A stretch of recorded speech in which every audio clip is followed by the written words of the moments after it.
you know, have gone back a long time. So this is my 30th year in making music.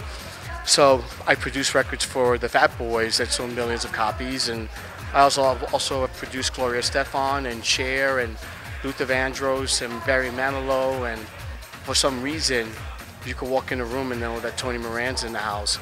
I don't know how I do that because I just play what I feel and I work on it very hard.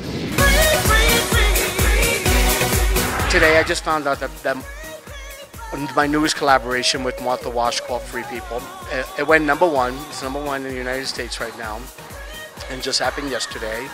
And I did it, you know, as an independent label, which means I didn't do it for a giant record company. It wasn't Lady Gaga or Katy Perry, and it's not impossible to reach that #1 status if you believe in what you do. When I call Martha, I don't say, "Do you want to hear this song?"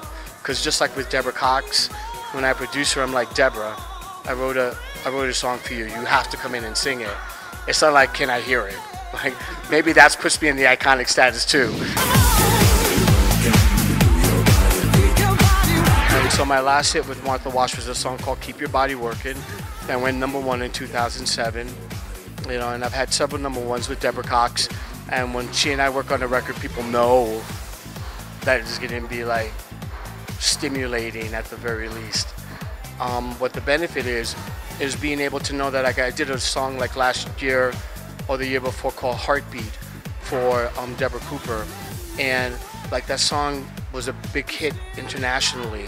And so when those kind of songs come out, it automatically helps with the increase of your brand, which automatically works with an increase of what people want to pay for that brand. I don't look at how many downloads I'm going to get, or if it's called an aggregator, the people that, you know, iTunes or Beatport.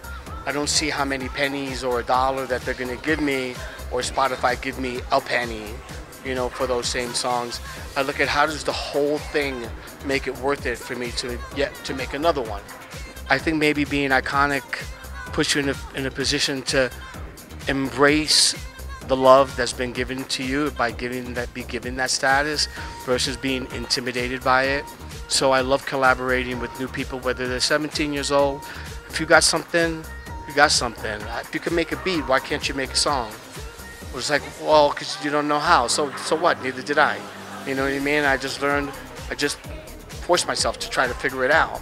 A reason to be on this earth. Because when you wake up one day in New Delhi, India, and then the next day in Sao Paulo, and then the next day in Sydney, and then I want to go to the restaurant that's right next to my house to go buy rice and beans and to get the same rice and beans I get every other day.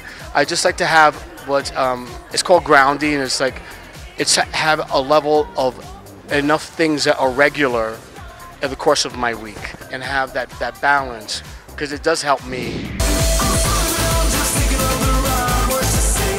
Well, there's this artist that I met that she's the lead singer from Chic. If you guys remember, "Aw, Freak Out." I saw her sing in some club, and I was like, I just grabbed her by the arm at the end of the show. I was like, "Look, my name's Tony Moran, and I have a song for you. You need to come into my studio, and you need to sing it." So she came out of nowhere, and she finished it, and that is one of the songs I'm going to release forthcoming.